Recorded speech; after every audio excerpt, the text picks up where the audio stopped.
And happy Friday. Good morning, everyone. It is Steve Ferreira bringing you Navigate B2B here exclusively on FreightWaves TV.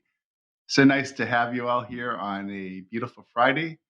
I'm Steve Ferreira, and I'm CEO of Ocean Audit, a global ocean freight refund recovery consultancy here in beautiful Hartford, Connecticut. So nice to have you on the show today and really have a great power packed show talking about first steps that I feel importers, BCO should take towards enforceable contracts. Baby steps, yes, but very important ones. As a matter of fact, first one that shows me their great enforceable contract, performance-based contract. They win Steve's pin. No, just kidding. Wouldn't want to do that. But I had this made by a just great goldsmith, and just really love my styling my Ocean Audit pin here. So you can't win Steve's pen, but I hope I can give you enough value and the moxie to see it through in terms of how we can navigate B2B together. You see what I did there? So welcome to the show. As I said, this is our weekly hour, 9:30 to 10. You can find Navigate B2B. We talk about all things container shipping, ocean freight, and the business to business environment. Wow. Did you see those retail numbers? Holy Batman. Is that how he says it? Yeah, I'm old school. And Holy Toledo Batman. That's it. Oh, my days in my parents' basements are paying off.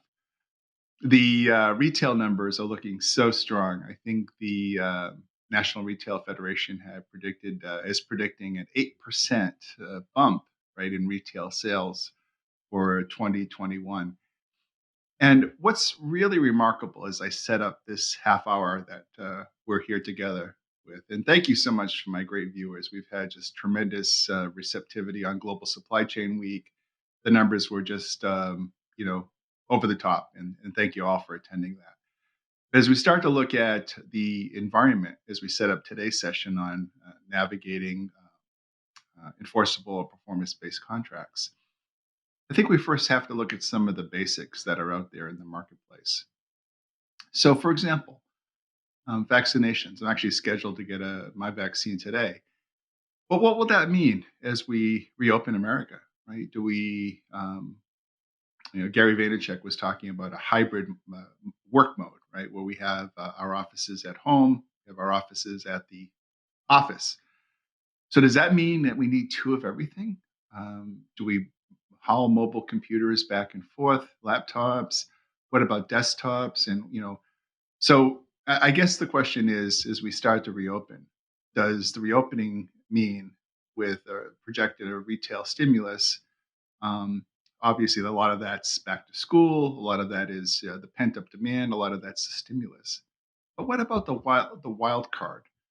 Are we in for an additional container getting too as we start to look at how the role of the hybrid office will play out, right? I mean, I look at my own little setup here in Hartford, and you know how it is, right? I mean, to have the kind of quality or caliber of stuff that you want, a $200 plant, a $600 or whatever credenza, you know, it's costly, right? And it's going to demand more and more container space. And as we start to look at that, my clients and all the importers watching the show today, and of course those NVOs and carriers that want the inside scoop on, I guess how I'm thinking. It seems strange to say that. So I think we have to kind of take that all into consideration because I think there's a rush to judgment, right? In terms of thinking that there's going to be a period where importers can sit back and watch the landscape play out over the next month and a half or so, month and three quarters, and then make some decisions in terms of contracting.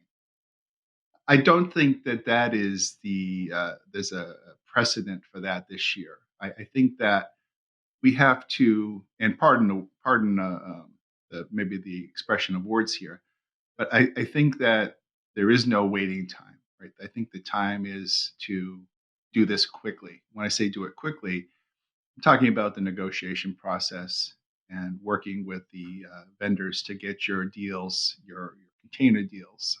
If you're an importer, um, signed and done, right? So that you can move on. Let's face it, right? I mean, there's no price relief. There's nothing that is going to be tenable enough for you to sit back and RFP, RFQ, many different providers that were not in your routing plans previously or did not haul cargo for you previously. I think that this is going to come off as a little bit of a controversial statement, but I think that it's very difficult to spend time and waste excessive time in formal RFPs and RFQ solicitations. I think there's a much more staccato version that can be done to figure out where the parties want to meet in terms of rates and also perhaps incentives, right? We start to get into talking later on in the show about performance based and enforceable type contracting issues. So I think that maybe Steve's number one takeaway, and by the way, you're watching Navigate B2B. Steve Ferreira, CEO of Ocean Audit, host of Navigate B2B. Welcome to the show. Happy Friday. So I think if there's one initial takeaway uh, that I would leave my audience with today is I don't think you should waste the time going out to establish new relationships in either the direct carrier or NVOCC field. I think what you need to do, right, or my advice is to work within the existing relationships you have. Now, if somebody is pursuing you, right, that's a different way to navigate circumnavigate around my exception to the rule, right? So, but if you're not being pursued and you want to be the pursuee going after an NVOCC to get them to bid, I might spend my time elsewhere. And I might spend it elsewhere, looking at ways to enhance the very difficult price consuming um, burden that's going to be placed on me and my organization. I'm talking about an importer saying this in first person. Because let's face it, your budget is, not going to be looking so great once you get through 2021. It's going to be container getting, and you've got the factors of many additional costs, which we'll get into in the show today. So I think rule number one, if you already have a relationship, let's stick to that and work within those players and those purveyors. Um, and if you're savvy, like I would say most of the clients that I've worked with and trained, you know that a bird in the hand is worth two in the bush, and it's always great to have those executive level contacts that I always steer you guys to and to bounce ideas off of. And I think in those cases, in some limited cases, you're okay to go out and try to get some spot rates or some special rates or some some off lane pricing. But as far as the formal RFP, RFQ, I kind of think it's a little dead, don't you guys? That's just my take on it. I'd be interested in your comments and observations. You can always message me on LinkedIn.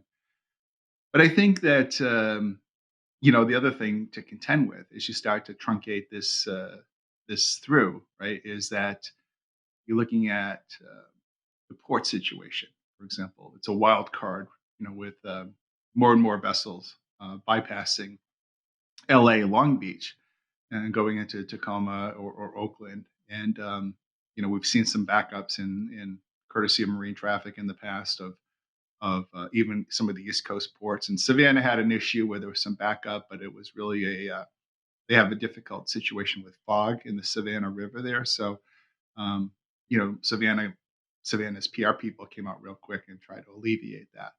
So, I guess what I'm trying to say is that if you're relying on LA, Long Beach, get used to the fact that you may start to see more of a deviation away from LA Long Beach. And therefore, that's your natural gateway, right? That's what everyone you put on your PO and your buyers put on your PO. And, it's like putting pants on one leg at a time, right? You just get used to that kind of, environment. And I think it might be time to say, hey, what about Mobile? What about Houston? What about Savannah? You know, so I think a multi-port strategy is definitely one of the things that you need to have in hand as you start to look at contracting. And I do believe that there will be. It takes time, right, to allocate and return vessels to operating capacities, and I do believe it will take Long Beach, LA, you know, months to normalize. So I think we should really, this point takeaway number two, I think we should really get used to alternative ports and to make the best use of those. I think that a comprehensive strategy of engaging in a NVO, freight forwarding, and VOCC environment truly makes the best sense. With using the NVO as your kind of Airbnb of ocean freight. So I think that you know this is a theme you can see we're trying to put together here with the increased volumes, less reliance on LA Long Beach, more reliance on other ports. Those ports don't necessarily have the same infrastructure as LA Long Beach, so there's nothing to say that those ports can't get backed up as easily as well. And I think that really one of the things that this comes down to, and I love the stock market, and I like to look at and try to take advantages of the inefficiencies and the arbitrage, right, that exists in some of the weaknesses. There's certain stocks that are tied into another stock, and there's a 5% discount factor, and that's kind of the arbitrage, and that opens or closes, and you can kind of describe or play on the strengths and the weaknesses within those inefficiencies. But I think that the third takeaway, one of the key takeaways of today's session, is that there really are the ocean container shipping environment is a very inefficient market, inefficient model, right? And I truly think if there was arbitrage uh, that we could invoke in container shipping, that we would look at it in two different ways. We would look at it in the edge to edge or end to end game strategy, game theory that forwarders and NVOs have to attempt to manage the complete supply chain from first mile to final mile. And I think we also should look at the inefficiencies on the vessel operating common carrier side, i.e., the steamship line, on the kind of the old Steve Martin movie, right? Planes, trains, and automobiles. Except in this case, we have planes, no planes, right? We have ports, trains, trucks, and chassis, and a lot of operational hardware, right? That needs to click in order for the synergies to flow. And I think that the inefficiencies in the first model, in the freight forwarder NVO model, really tend to do with not really purely managing the customer to the extent that the customer needs to be managed. I think that a lot of panic set in the last 6 months, and I think a lot of customers were let down. And the idea is, okay, well, if freight forwarder X let me down, let me go to Y. And I think that's part of the inefficiencies, right? It's not the fact that they let you down per se. It's that the system was something more than they could manage as a whole, right? It was new to them. And so I think that as you start to look in terms of performance based or enhancements in your contracting, one of the ways we can start is to potentially look at small, minor changes, small moves. My favorite movie, one of my favorite movies, uh, Contact, this alien space movie where Ellie, she plays the role of the astronomer, and her dad is telling her to look for the radio telescope, and he's saying, "Small moves, Ellie, small moves." And I think that's kind of, germane to what we need to do in our world today. We think right now of rates, and we think of transit time, right? Or we think of rates and we think about booking, right? Rates, and the booking was accepted, right? The cargo was a no-show. And so that's an enforceable or non-enforceable event. And depending on whose side of the equation made the wrong decision, right? And so, I look to somebody like, a good friend of mine, Gordon Downs of NICEX, and I think Gordon's got a great product. NICEX certainly think that, he does really well. He's been a guest on the show. And, NICEX's performance based or enforceable contracts, whatever way you want to word them, uh, tie in some of those, basic elements. And that's great, right? You have an arbiter to decide on, who is right. There's a penalty in there. And so that's cool, right? And that's one of the steps that we need as an industry to move to. And I think that as you start to listen to my talk today, you start to find out, well, how can we expand that? How can we go beyond that? And just the other day, I was looking at one of my clients' data, performing an ocean audit on, and was looking at the client using an NVOCC, and the client has fixed rates, right, which are pretty low and pretty cheap in relation to FAK rates, which are really astonishingly high. And so here's one of the problems, guys, right? Is that NVOs all through the country are giving you, the client, these rate sheets, FAK rate, fixed rate, Shanghai to Tampa, Florida, just making that up. And, Shanghai to Tampa, Florida, fixed rate, 38.50. Shanghai, Tampa, FAK rate, 62.50. So $2,400 more. And so, what do you think is applied on the bill of lading or the invoice, right? It's like, okay, look, 6,200, 6,200, 6,200, 6,200. Okay, where's the 34.50, fixed rate instead of the FAK rate? Excuse me. And so one of the problems to start to get into performance based is if we're going to do this, if we're going to have these different models for pricing, we have to have a way to show the allocations and erode or minimize the highly inefficient way of invoicing and client expectation, right? Because right now it's like, okay, the products come in, products arrive, the products come in. Whoo, that's what I needed, right? Very little people think about the cost. Oh, they do, but it's like, okay, I need the product, so I'll truck it in from the West Coast at $10,000, and we get that.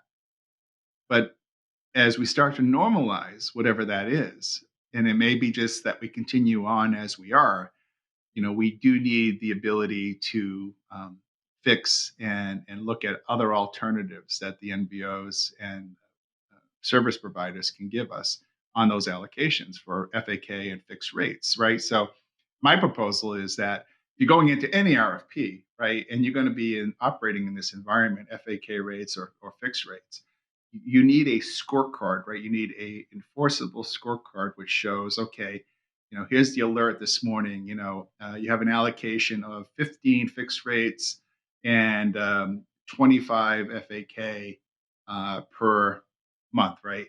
And so each booking, right, has to have, a coding on it, right, to reflect on what your accounting people and auditors should be auditing, right? So if you look at an invoice and it just has, the $6,500 rate, not the $3,400 rate, how would you know that, you were within your tolerance range for the allocation on your fixed rates versus, you're just getting kind of this rogue invoicing because it feels good and, on the part of the vendor. And I'm not saying it's rogue or malicious. It's just the fact that they can't keep the hell track of it either.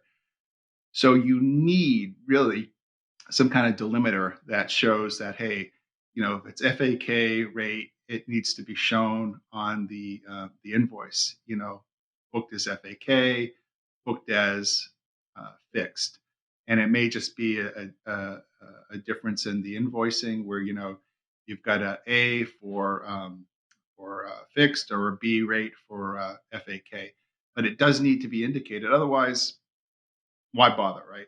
Why bother having dollar average rates?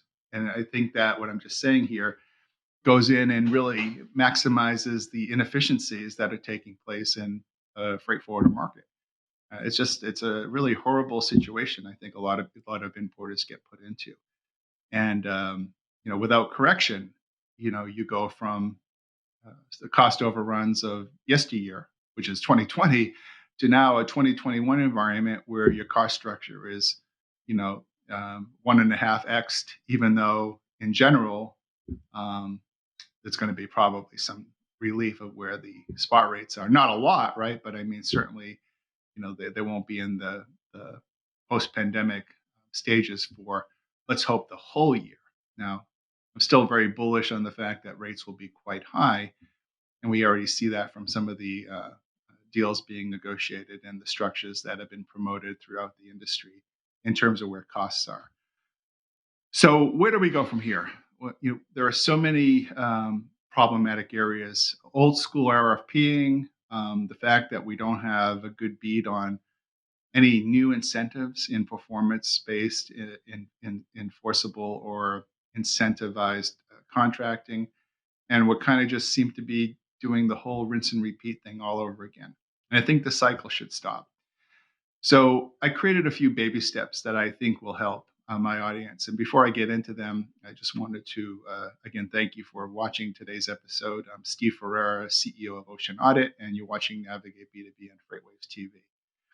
So we have a few minutes left in today's segment, and I want to introduce to our BCO and NVO community customers out there, as well as a VOCC. I'm sorry. I want to talk to our BCOs. I want to talk to NVOs, and I want to talk to VOCCs. So whether they're my customers or not, this mutually inclusive. So let's talk about. I came up with two, and don't laugh at this, guys, because I'm serious as a heart attack on this. I think that these are really two great ways to expand performance-based or enforceable contracting. So let's take a look at some of the stats I put together on a new kind of performance metric that I think will be helpful to importers in this contracting season. So, as I said, I'm a big Wall Street guy, and so I think of things in a pre-market and kind of a after-hours environment, kind of similar to the way that the stock market works. And I came up with this. I love these kind of Solari um, message boards, and you guys all know them. Well, if you're my age, you do. But the flapping kind of noise making, and it shows your flight changing. I could spend hours watching this. In Frankfurt, they have them. In New Haven, Connecticut, not from where I am, they have these great message boards. And so I'm not saying that this is an app or anything that you need to buy, create, or use, but to have a facsimile of what I'm going to share with you today, I think is really important. So we have a few minutes, and let's cut through the chase and go through some of these. So in looking at performance metrics, I think that there's a way in enforceable contracts, and when you don't show up for a booking, there's a penalty fee. So what I'm suggesting here is a new way to look at measuring crucial events. And I just made up a few, but it goes to show you the creativity that you and your partners, if you're an importer, when I talk about your partners, I'm talking about your NVOCC. So if you look at things in reporting, I always believe that there should be a pre-market report at 7, 8, 9 in the morning and a post-market report at 5 o'clock in the afternoon. And so in this example, on the left-hand side, I have ports, I have alternative ports, I have critical events and compliance. I just happen to put those together. And so in the elements that I'm talking about, ports could mean, critical trucking events in whatever port it was, LA, Long Beach, Oakland. And so in this example, in the morning time, there were five cautionary events. For example, maybe it would be that gate time is excessive. Perhaps you'll be charged a waiting fee. And then in the after hours, there were still two major events that continued. All five of the early morning events were not satisfied, right? And alternative, the second metric there, the 8 and the 2. So, for example, maybe there's 8 containers that have to have an alternative port booking option, and that booking option needs to be made today. Whether you're going to book it to Savannah or to Charleston or to New York, and at the end of the day, it's down to two, right? So you're able to kind of green light that. Okay, hey, we just salvaged 6 containers in an alternative port situation. Critical events, they could be anything where it's a transload or some other kind of really critical moment was needed to address that. And this is a report from the forwarder to the BCO. And then compliance issues, I had 2 in the morning, 2 in the afternoon. That could be anything with customs or duty issues. So I just think that by having a performance-based metric, you start to look at the 4 or 5 things, and let's make it easy. Let's say there's 3 things that you want to measure. And if you do this over a period of time, you'll be able to say, okay, hey, forward to XYZ, in the morning we had 5 critical events, and in the afternoon we had 5 critical events. And then you start to say, okay, for every critical event that we miss, it's $100 chargeback, right? So I think that there's a way to start quantifying a numeric enforceable or performance option when you start to look at some of the metrics that would come out of a flash report or a pre-market style and post-market style report. And I think it's just one thing that we really need to segue the industry into. If I can look at the next slide, I think the next slide is something that we can all put into effect sooner than later. And this is a performance spend report where in the pre-market, right, as the invoices are coming in, this has to do with invoice efficiency. If there's, say, 5 events in this case where there was an overcharge by the forwarder or VOCC over $100, then there's a chargeback associated with that for the issuance of a wrong invoice. Now, I know what you're all thinking out there. You're thinking to yourself, well, geez, Steve, that's not going to work. That's only going to work if it's two-way. Of course, two-way enforceable performance agreements would be that if there's an undercharge that the customer doesn't identify before they pay the invoice and it's identified afterwards, then the customer should also be responsible for a chargeback or a penalty fee to the VOCC or NVOCC. So I think that a performance-based chargeback system for critical events that you and your partners can organize and quantify and measure. And the thing is the consistency of doing that is paramount. And you don't have to go for 20 events. You could go for, as I said in my example, maybe there's 2 or 3 events, and you will be amazed at how quickly you're able to identify and isolate where the problems and bottlenecks are in your business and with your vendors. And that's only going to make you better, and it's only going to make your relationship with your partner better. And keep in mind, one of the great things about NVOCC service agreements or even VOCC service contracts is you can add any kind of modification that you want to the agreement at any time. So I would recommend putting this into practice. If you want any help or suggestions on where you might go, feel free to message me on LinkedIn at Steve Ferreira or stevef@oceanaudit.com. There's been so much to cover here today, and I really, at the beginning of the session, thought, how will I ever get through it? I feel that we really touched on some critical events, and I hope I've made your RFP. I hope I've given you some freedom away from RFPing and some freedom to think about new ideas. So from Navigate B2B, I'm your host, Steve Ferreira. I'll see you all next week. Enjoy the weekend. Any questions, get back to me, and thank you, and enjoy the weekend. Thanks for the show today.